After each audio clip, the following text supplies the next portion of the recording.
hearing me saying limp, probably they don't know the meaning of that limp, and the escape that we used to, like the key core of this channel, the escape.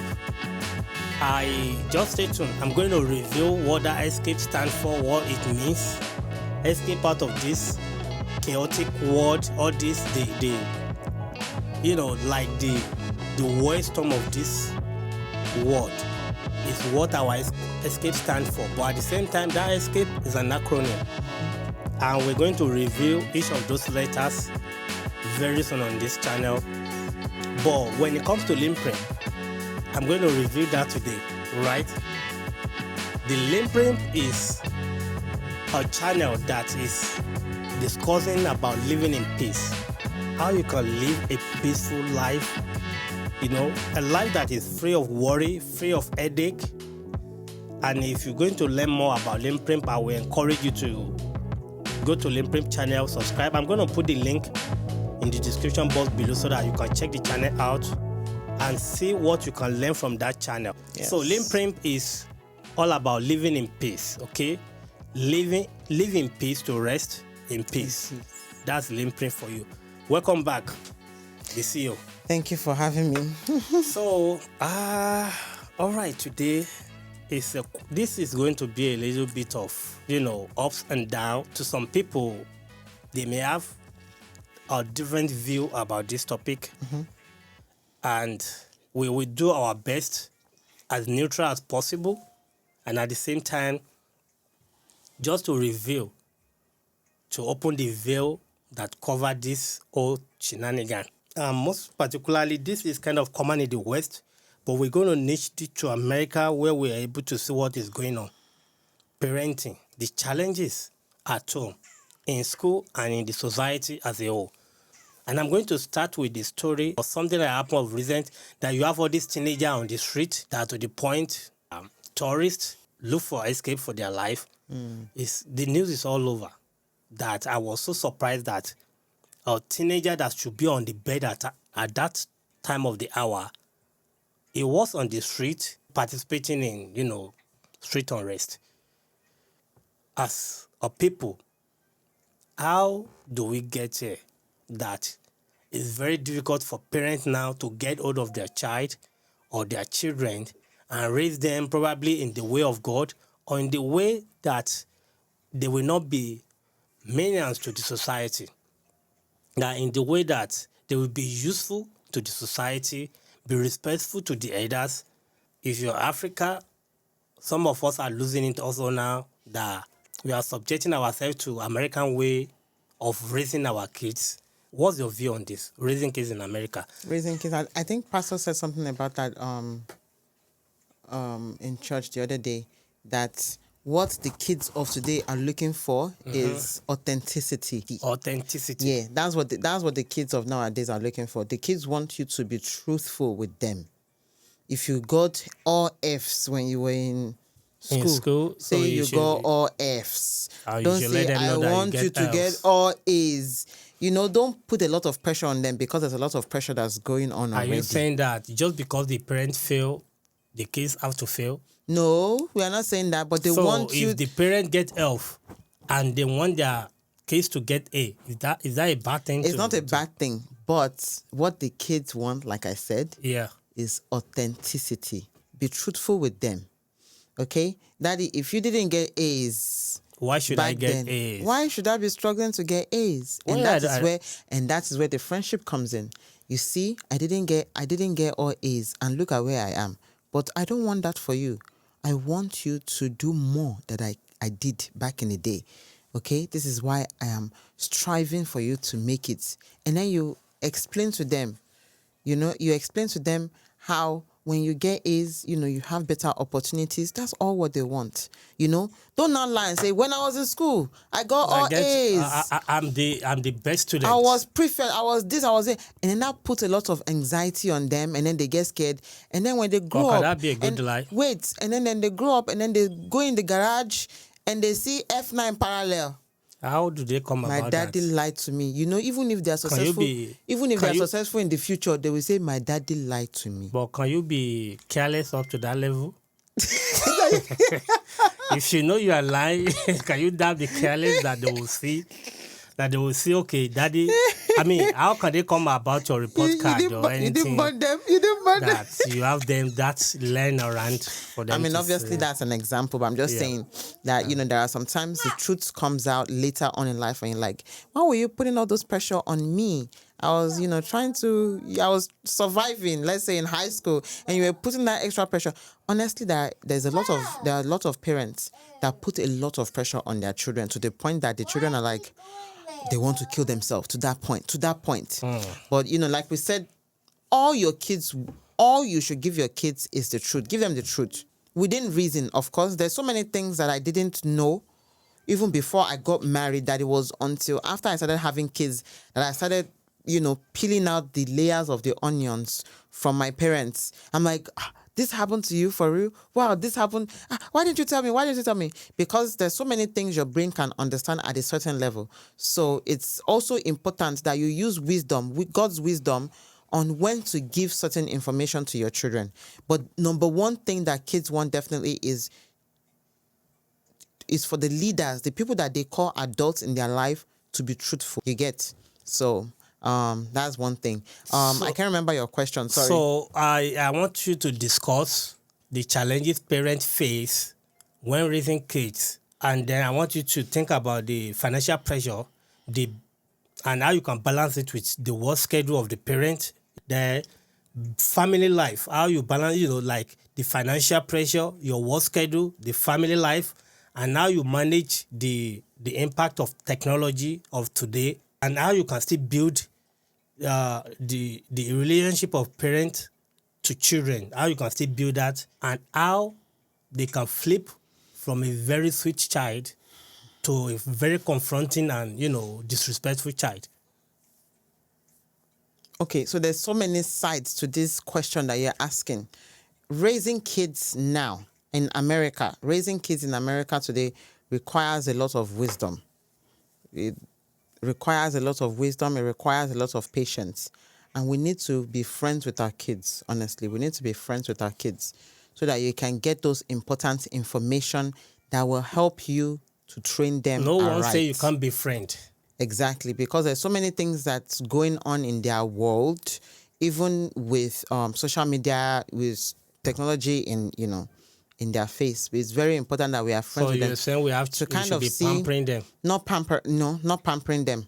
You be friends with them to get enough information that you'll be able to use as a parent to structure and guide them. You understand? Sternly.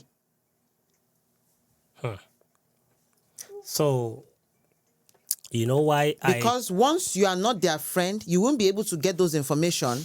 They will hide from you, and that's when there's trouble. The reason why I kind of word my question that way is that if you look at parenting in America of today, it has everything to do with your time, with how much time you spend at workplace. So most parents spend most of their time working. The children that are in school spend most of their time in school, which is a little bit far apart now. Now, if you have to look at the financial burden, most parents will pick up another, like second shift. They pick up second job, and they have limited time for the children. And the less time you spend with them, the more they are far away from you. Exactly. The more they depend on technology, the more they depend on teacher or external influences. So those are the challenges that I'm seeing right from home. And when this build up, right, it bottoms down to they become useless to the society. They become useless to themselves. They become nuisance. So, and that's why I'm saying that I want you to pack everything together on finance. Okay, I can't talk about everything. Let's talk about finance. Fine. Let's focus on finance. Yeah. Okay, you are in America. What is the type of lifestyle you want for your family? Regardless of lifestyle, in this country, trust me, it looks like me is designed in a way that it is not designed in family any way. is going to be hard for family to survive. No, it starts with what kind of lifestyle do you want for your family? We can stay in a three-bedroom apartment and be happy. The money we're making is enough to take care of us. But then you might have someone that wants, you know what? I want a 5-bedroom house. But you know that the money you're making now is not going to definitely fund that. And guess what? Now you have to take a second shift. You understand what I'm saying? So now you take a second job and you have limited the amount of time that you're available for your children. So you have to figure out, okay, what lifestyle do I want for my family? Because at the end of the day, the children would rather pick the one where you are at home with them. Regardless of how much money you could have been making, regardless of how much bigger your house could be, regardless of whatever, they would rather have you at home. Whether right. they understand or don't understand.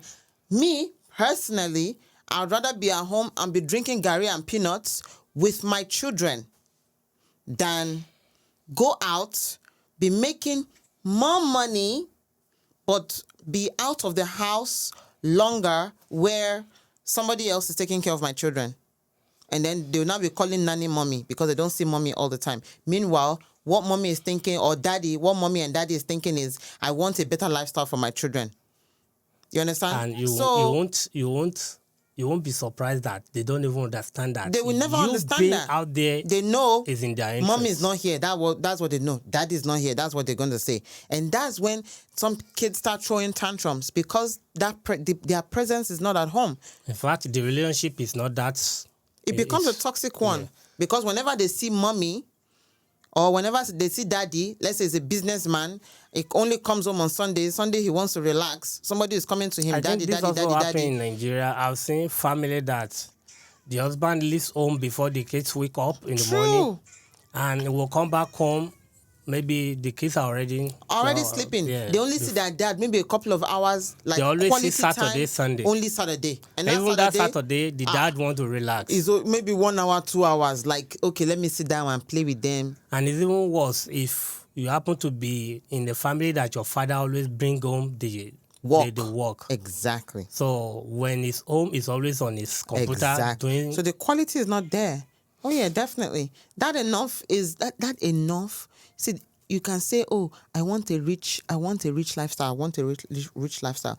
All these people that are rich, so you don't want their problems. Now it's a chain effect because once that is established that you don't have time, you now push them to what we have time for them. Either their nanny, technology, or their technology. Or their teacher, or external influence. We could be teacher or someone from school or someone on the street that has a strong presence in that they life. were looking at as a role model because you are not there already. So those are the challenges parents face. And if you look at this country, trust me, most people need 2 jobs before they can survive. If most especially if you own a house. First generation. If you own a house, it's not a choice, Prince. It's not a choice. First generation. I'll say first generation. If you're coming from another country, there's a lot of people that depend on you. Unfortunately, that depend on you, and you feel, oh, I have to. That's why most of them work extra hard because they have to take care of their initial home. It's not like they're living a double life. You have to take care of the ones at home. Can we say they are living double life because they have a life that they establish here, they have another life they established in Africa, and they are feeding both life. You understand? I won't say it's double life. I think it's just... I mean, if they have to, like, double life. They have life here, because probably people are building houses in Nigeria, so they are feeding that. They are feeding family in Nigeria. They are feeding their family here. They are feeding relatives, things, and it brings burden. At the end of the day, they shut down. Yeah. They die untimely death. So what I'm saying is the challenges of working more hours is the foundation of why the kids can resort in whatever they want to resort to. And that's the challenge. But lately, I can see the influence of external forces now. That are external, someone that is not part of the family, but that the kids know and getting advice from. Friends can be another thing. Yeah, definitely. Bad friends. And that can influence their behaviors. It can lead them to doing what they are not doing before. It can lead them to do a lot of negative things. Yeah. Now that we are able to tackle that, what can be the solution to that? Don't bite more than you can chew. Yeah, basically. Do not put on too much financial burden. On yourself. Buying big house, finance a car. It's a There's a dream. lot of things we put on ourselves that causes all this. It's a dream to have those things, but just do it moderately. Yeah. Yeah, you have people that they finance car and they have house mortgage. Yeah. And not like they just finance car, they finance really expensive cars that they'll be paying up to $700 or $900 a month. Yeah. And they have to work their ass off to make that payment. So this is so they now that translates to spend less quality time with the children. Yeah. So you cannot quantify the amount of because the kids don't care happiness. about the money you are bringing on. You cannot quantify the amount of happiness that kids have when they see you around. When both parents are around. Yeah, my kids will tell me, "Mommy, you're going to work again? Are you going to work today? Are you going to work?" They want you understand. Around. Unfortunately, you cannot be home 24/7 because you have to work. But you can balance both. Exactly. And if you are the type, my advice is that if you are the type that work too much, every little time you have, you want to rest. Most especially those that are doing nursing job. They are tired, they do 12-hour shift straight, they are tired, they want to sleep.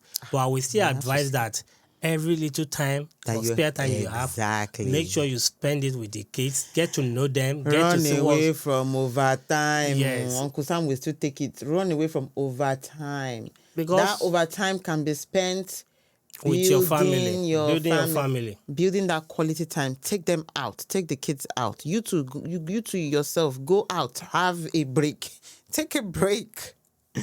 That's why, just walking, taking a walk, 15-30 minutes, your kids are going to remember that. It's ingrained in their mind forever. That little time that you spent with them, that little time that you spent, we went to ice cream, we had yogurt. They will remember that time. Actually, no. They will remember the time you were not there more than those little times that you take them out. So spend quality time together with them to cancel out those times that you're not there. And the funny part, they grow up fast. Before you know it, they don't even want to be around you anymore. Yeah. You come back home and you're like, when did you become 20 years old? So my advice is that spend quality time. Every little time you are able to do it. And that will be our financial part. Yeah, that will be our take on that. Yeah, the house need money, the family need money. That's very important. But at the same time, try to balance it so that you can spend time with the children. Yes. And the time they spend with you remain in their memory. And that's how they were able to build confidence with you, that they will be able to tell you any little thing happened to them out there. Exactly. That's how you're able to get that. So next one is going to be the challenges in school. Okay, school. If the foundation is faulty, according to the Bible, what can the righteous do? Nothing. So if you have a bad or raise a bad kids, it will show in school. And they will be like, the behavior of a child in school kind of reflect the kind of family or parents that raise you. And that may not always be true. There's some people that are raised well, but they still want to be unruly. But in most cases, the behavior of a child is a reflection of their own. Of what's going on at home. Yeah. Definitely, yeah. So why I bring this as a question is that, if we discuss the challenges teachers face with dealing with students, or difficult and disrespectful students, and I would like us to highlight the importance of communication and collaboration between teachers and their parents and the student. So, and the collaboration is going to be the solution, right? But the challenges is going to be the difficulties teachers faces, with unrolling or disrespectful students. So before you become a disrespectful student, it must start from somewhere. Of course. So I know you are not a teacher, but I can say you are a Sunday school teacher, right? how do you deal with, let's take it to church now. How do you deal with the little kids in your class? How do I deal with the kids? Well, so I teach from zero, not even zero. I believe 3 is like my minimum. 3, 2, 3 to 6. And so far they're very easy to mold. So when they are still young. When they are still young, they're very easy to mold at that time because all they are looking at is whatever you're doing, they copy you. You know? I think the at that time, the they age still, where the rebellion started, I think from age 12 upward. The 13s, yeah, 12, I think after 13. 10 is like That's where the rebellion 10, starts. 10 to 20. So if we Yeah. have to take this to school, I've seen a lot of video where students Middle school, beat their teacher. Middle school is where they have. It's like they have demon inside them that makes them behave in certain way that I can't really imagine it. And if you look at some video lately, it's so disturbing to see students beating their teacher.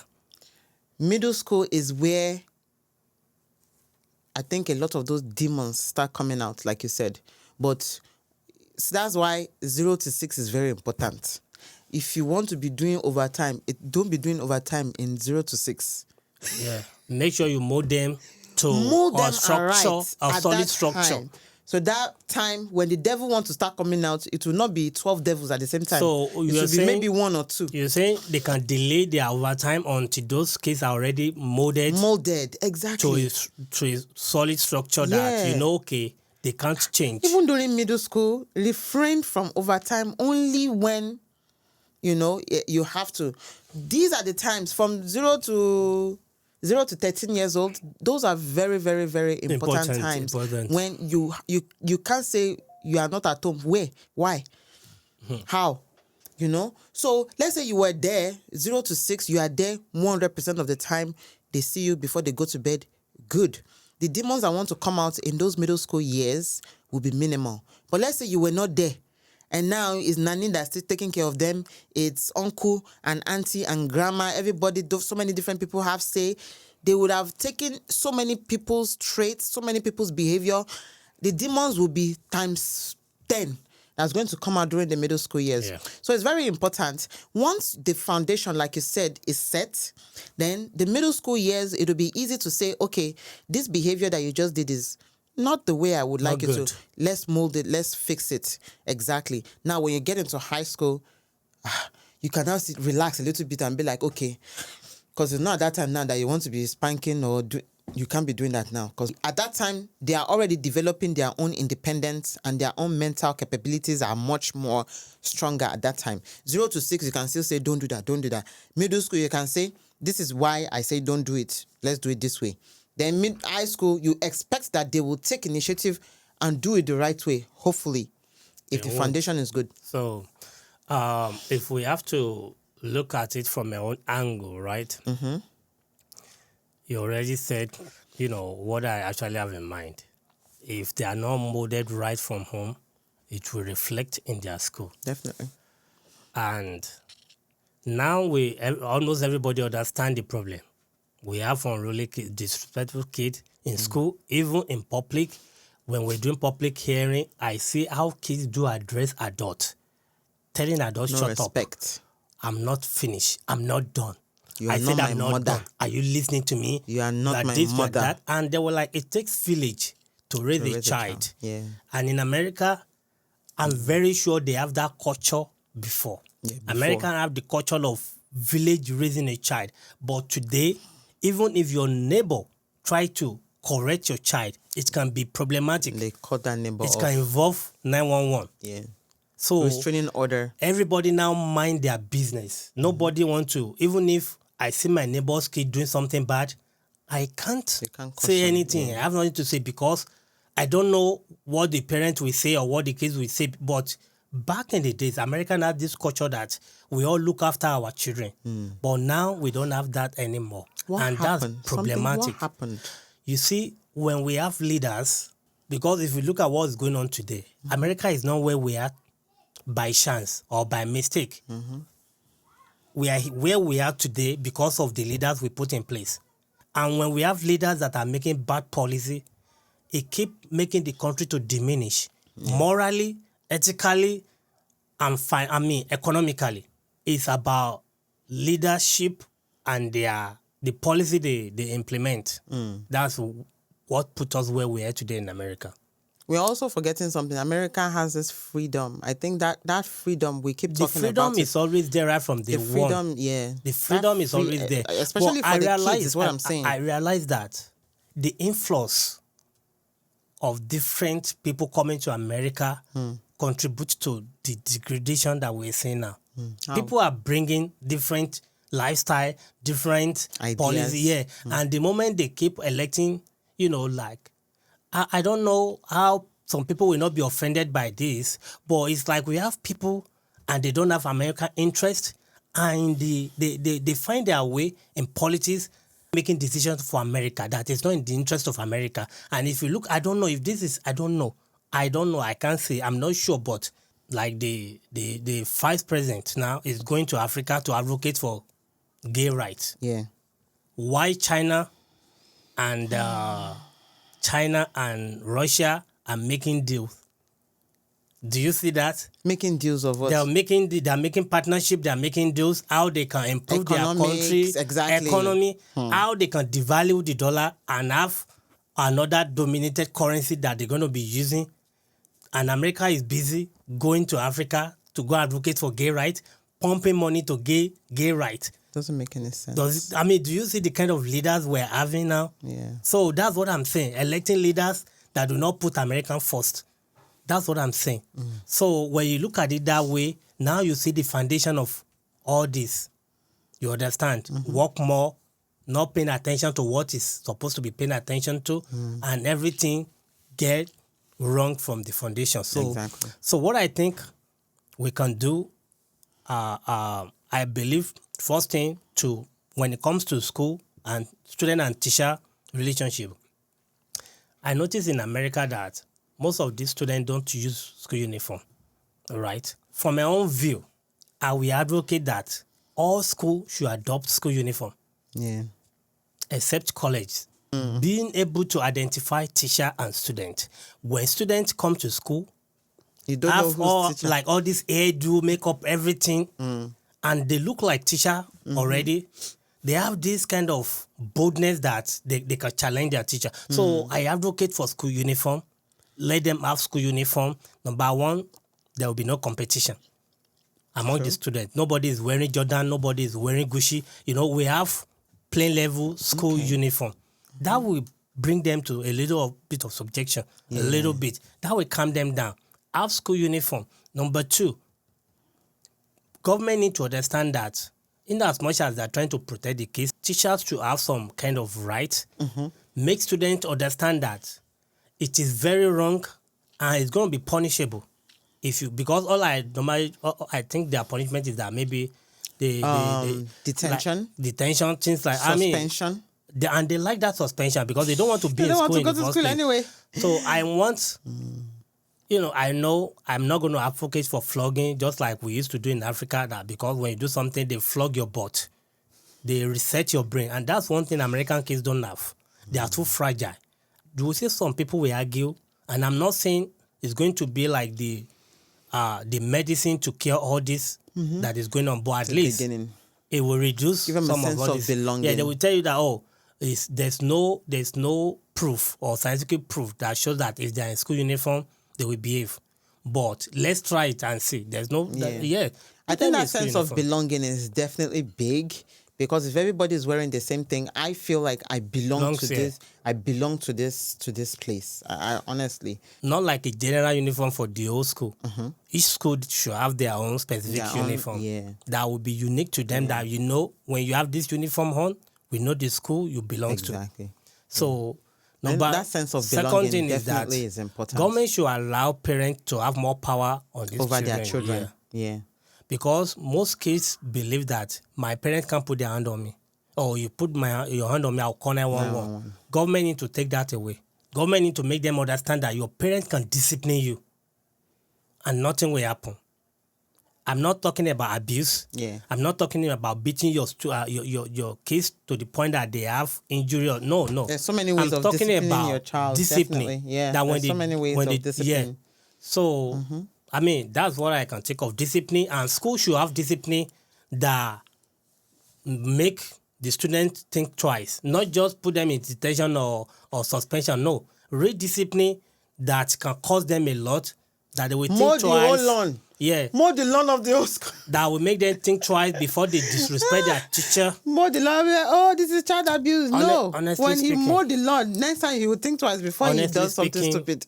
If you're a teacher in America, good luck to you. I give you kudos. Yeah. I still don't believe we have people who want to teach. They give with them the good level money. of disrespectful. It's gotten even worse. When you see a kid that is disrespectful, they ask them to call their parent. You want to see the behavior of those Of parents. the parents and compare it to the You want to child. see how they behave. And we still have people that want to teach in America. I give them kudos. If a child is being disrespectful, I can't stand it. I can't. That's me. I can't. Like Pastor That's Mildred, me. I can't. What do you do with how do you train a disrespectful child when the parents don't even say nothing? So Yeah, that's why I said what that. power do you have in school? It's a reflection of what's going on at home. The behavior of the child will be the reflection. If you have as much as we're saying all this, we have kids that are very, they have good behavior. It shows they have a good parent. What's the difference? It's because they have parents that discipline them. They have a good parent. If you see people that turn out to be good today, that turned out really good today, it's because they have a good coach that is very hard on them, that pushes them, to get to their goal. And most of these people that are wallowing today is those people that believe they're entitled to everything in America. I think that this they is believe they own, that you can't put your hand on me. They are the game players. Those who are, they own all the game in the whole world. I think this is a good time to talk to mothers, to talk to women. If you have children at home, you know that child that is troublesome, you know that child that needs extra strict hands. Please don't say, oh, he's a boy, so you are soft. You are soft with them. That is the beginning of the end. That is the beginning of the end for that child. That's what we call self-destruct. You are destroying them. You are enabling stupid behavior that is going to graduate. Basically, it will graduate. That child is graduating into third grade. That behavior that you don't want to talk about now, it's going to graduate. Do you know that? So this is a very important lesson for mothers. If you are watching, please, moms, you need to be. There was one research that they did, and they said, go and look at it. 99.9% of children that make it in life is because their moms, not even parents, their moms were very hard on them. And thank God, if you have both parents, their parents are very hard on them. Their parents are very strict in a constructive way. There are authoritative and there's authoritative parents and autocratic parents. The authoritarian one, where you guide your child, but then you let them know there are consequences for actions. Those are the children that will make it in life. You can't just say, oh, because he's a boy, he can get away with this when he's 2 years old. Because he's a boy, he can get away with this at 5 years old. When he's 15 years old, he's going to be a menace to the society. And then you will wish you were stricter. Trust me, with technology now, this is the best time to come in with technology. Do you know How can a teacher take a phone from your child's hand in school, and the only thing that child knows how to do is to beat up that teacher? For what? Do you know that there were like 90% of parents know the behavior of a child that grew up to be a serial killer? They know. But Why won't they they know? fail to curb it. They fail to report it because they're trying to protect the child. And when they grow up, they end up killing their parents and kill more people in the society. In the community. So it all starts from home. So let's move from there. And I think we technology. What I was able to outline about solution is using school uniform. Yeah. Take away their 911 call. When it comes to parents, you can't take away 911 call. I mean, when it comes to parents, disciplining them. Yeah. And even there's 911, there should be a thorough investigation that exactly the child they deserve that punishment. That they deserve the punishment, even though they don't take it away. Government need to rearrange that law that you can discipline your parent. You can discipline your child, but you can't punish to the point of getting injured. Physical abuse. No physical abuse. I'm not talking about, no. I will not even advocate for physical abuse, but punishment that they deserve if they did something wrong. What are those type of punishments? Taking iPad away is not a punishment. Taking their phone is not a punishment. In this generation, that's not a punishment. Taking iPad away is definitely punishment. To me, that's not a punishment. To them, you have killed them. I want to put them on their knee. Let them lay down, raise up their hand. Raise up their hand. That's a punishment. To them, that is the end of their life. Beating your teacher, right? If I have God forbid, that my kid beats his teacher or a teacher.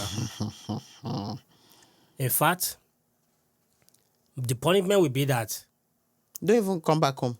Why are you coming back home? Honestly, I don't even want to say anything. What? Do you know that's actually a cause? What is going on? What is going on in your brain that will conjure that kind of magic, that kind of sorcery, that you will beat your teacher? The teacher Someone that is teaching you. Impacting knowledge in you. So, God forbid, I won't have such kids anyway. So that's going to be about So what's going on in these kids' houses that they can do anything? Because, I said, they are doing anything they want with their parents, so they feel they can do anything. They are a reflection of their parents. You just say something now that something happened in school, they invite the parent, and the parent attitude is even worse. 10 times worse. They even feel bad for the child. Yeah, that he grew up with such parents. You even feel bad for the child. And I'm talking about the mother. In this case, this is what you are dealing with at home. Yes. The mother, they called the mother and the mother is so toxic that they were like, okay, now we see where she gets this attitude. And you feel bad for the child. The mother is even worse. It's even worse. Now, let's go to societal challenge. When it comes to kids' behavior, what do you think about society? Do you think society contributes to, like what I have here, it was a discourse, pressure that children face in America, such as social media and impact of popular culture. Talk about how parents can support their children and help them navigate these challenges. I like the importance of promoting diversity and inclusion in our community and school. But that is what is missing in America of today. Societal the diversity influence and promoting diversity and inclusion of the community. That's what is missing today. Like we say, community raise a child. It takes a community to raise a child. It takes a village. If the society is toxic, then the toxic is influencing your child. That's what we are saying now. That it's a positive society that can positively influence your child. That's what I'm saying that is missing. That's what is missing in America of today. A positive society. Our society missing. is toxic. And I'm going to take it from Hollywood. Media. That's what I'm going to take it from. Media. You see, we have this celebrity that all this little one, and I don't advocate for any child or any children to use all those external influences as a role model. What do we say? They are not good role model anymore. What do we say when we're watching a movie with the kids? This is not. We always tell them it's not real. Somebody made this up. Do not do this in real life. I want you to give. What do you think of the celebrity of today? Societal influence. When it comes to societal influence on our children, do you think they are positive role model, they are positive influence, or they're just negative and bad influence with what we can see today? Prince, they are whatever influence they want to be. It is parents' duty to make sure. Our own job is to take care But let's just say, okay, talk about, are they, what do you think? Look at rap music. They're not helping. If you look at rap music today, rap music, we advocate take a gun, go to the store, bang, bang, bang, bang, bang. That's what you say in rap music, right? Yeah, I mean, the society is not helping, definitely. Because all they show them is how to be a gangbanger, but they don't show them that after your gangbanging, you're going to jail. Mm-hmm. Yeah. Maybe they need to be showing that in my musical video, after I carry gun, doing bang, bang, bang, I get caught and I was in jail. They need to be showing that. They need to be showing that. They're not going to show that. Music influence. You have to use your brain. I don't like the fact that now we have celebrities that they promote bad influence. They are all bad influence. Yep. They're all bad. So parents need to let their kids know all these celebrities we have now, all this, whatever you are seeing out there. Everybody is doing whatever they want to do to make money. maybe that's why, like you said, the community can't raise your kids anymore because they are all bad influence. We don't have, I don't know. So that's going to be where we nip this on this topic. Yes. As a parent, what would be your advice? What's your conclusion on raising kids? What parents can do? How they can raise a better kids? One thing I've definitely noticed, I mean, me growing up, I wouldn't say I was friends with my parents, like friends with my mom and dad. I know they're my parents. And if I mess up, it's not everybody that will turn out like that, but I know. And that's what I'm saying. Personally, me personally, I didn't see them as my friend, my paddy that I can. Yeah. You talk to your parents anyhow, you get a slap. You get a slap. I want to say we became friends after I got married, and then I understood Really? their challenges. I mean, I talk to my mom every day now. I talk to daddy every day now. So it's like now we became friends. But as a young child is what I'm saying. As a young child, I knew they're my parents. I mess up, they let me know. They deal with you. They deal with me. Exactly. Lara, come to the room. I'm already like pissing myself Lara, before I even get to the room. They'll be like, come and see us in the room. You know they're gonna be and I'm already thinking of the 1 million ways that I've what did I do now? What did I do? What did I say I was going to do that I did not do and did not do and but now we are best of friends because now we have that friendship. But I now compare that to my kids now. With Maya saying, I love you 1 million times in a day. Mommy, you're the best mommy in the whole world. And I want to say, I mean, she's 8 going to 9 years old now. And I want to say what I notice. Amani doesn't come to me and be like, oh, mommy, you're the best mom in the whole world. Give me hugs. Maybe once in a while. He's a boy. I don't expect it. One thing that I know changed is Maya used to look at me like I'm the devil. I don't want anything good for her. I am extra hard on her because, someone was extra hard on me and I know where I am today. So I want to be a little bit hard, but then I realize that she's the type of personality that doesn't like that hard life. So I kind of restrained myself a little bit and I kind of put myself in her shoes, like, how will she be feeling? It's very important as parents, you have to know the personality of your children and figure out how you can connect with them. That's where I was going. Yeah. You have to figure out how to connect with them. My son, I know, okay, if I say, all right, add 2 + 2, he'll do it. My daughter, if I say add 2 + 2, she might still cry about it.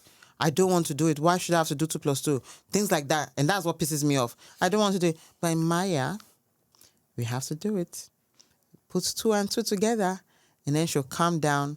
I give her that face-to-face. I give her huggy. She's like you. She's very huggy, touchy. I give her huggy, give her touchy. She gets, once she's like, oh, once she has a dose of that, she calms down. She doesn't cry anymore. Then she focus on her homework. The other one, I don't need to be doing that. All right, boy, do your 2 + 2. You know what I'm saying? So you have to know what works for your child. And once you figure that out, early on, you are good. Well, from my own perspective, first thing I will advocate for parents is that build relationship with your children. Exactly. Like someone said in the church that we should always come to their level. I think that's a very good idea. I'm telling you, that's the only way you can get those deeper. Because these kids are going through a lot. You'll be able to get those information. Someone like me, yeah, we were raised in a different way, but the kids we're having today are kind of different from our own generation. And with the technology now, they are different. They are different breed entirely. They are kind of different breed entirely. So they're faster. I will always advocate that you should come to their level. Yeah. Be their best friend so that they can tell you anything. Don't make them see you as someone they can't confide in. Let them be able to talk anything, discuss anything with you. Make yourself available. Yes. Even though work is important, what's more important than your work is your family.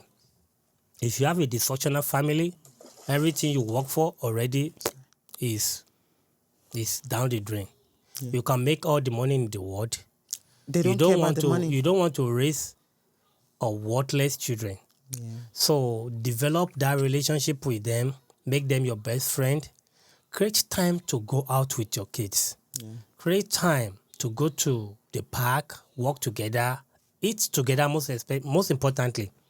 Family dinner, or, the lunch may not be possible, but let dinner be possible. Everybody be on the table and eat together. Yeah. No exception. No exception. Eat together. Then draw the line for punishment. Exactly, for discipline. And when you discipline them, make sure you let them know why they are receiving that punishment. Yes. If you wrong them, be bold enough to tell them you are sorry as a parent. Very important. Let them be free. Do not let another man or woman be free with them outside than you. Be their first contact. Mm-hmm. Be their first contact and be their best friend. And Be trust their me, best friend. Be their friend. the reward is huge. Yeah. If you can, create all this little time. The moment they have external forces as their friend or they are confident, it's over. That's it. It might be hard to get them back. Trust. It will be hard. Back. Yeah. So when you start from their very young age, when they get to 12, 13, 14, it will be they easier. are already molded. Exactly. It's going to be really hard for them to deform from what you mold them to be. Yeah. And that's why I advocate that even though you don't like God, even though you are not a Christian, even though you don't believe, if you have something that can help your children to believe that we have someone up there that is watching over everything we do, please look for a church, Bible-believing church. Yeah. It's not going to kill you. Church is not out there to take your money. All you have to do is to look for a good church. Look for a good Bible-believing church and establish your family there. Let them listen to the word of God. Very important. Raise your children in the way of the Lord. In fact, the reward is very huge. The reason why we have what we have today is because we have families that run away from church. From church. I understand. I can understand. The church, as they have deceived you. Some churches, they have disappointed you. You have been disappointed. Yeah. But it's because you are looking for a wrong thing. You're looking for a miracle. You're looking for what is not lost. Look for a Bible-believing church and establish your family. And that will be the foundation. When God is the foundation, you will enjoy the benefit. That's true. There's a lot of fake pastors, I understand. But do your due diligence by reading your Bible. Have a Bible study at home with your family. And if you don't have that, go to Bible study. Go to Bible study every Wednesday. Look for a church that you can join and establish your family there. That would be my own submission on this issue. Yeah, good. Because study shows that the moment America take God out of school curriculum, it was replaced with shooting and all these shenanigans that we're seeing now. Yeah. And I don't know if this is by design. And that will be it on this one for us, guys. If you're enjoying this topic or this episode, please do subscribe. If you're yet to subscribe, like and share this video so that those who need to see will see it. And that will be it on this one. Thank you for staying tuned. Until next time, stay blessed. Bye-bye, bye-bye, bye-bye.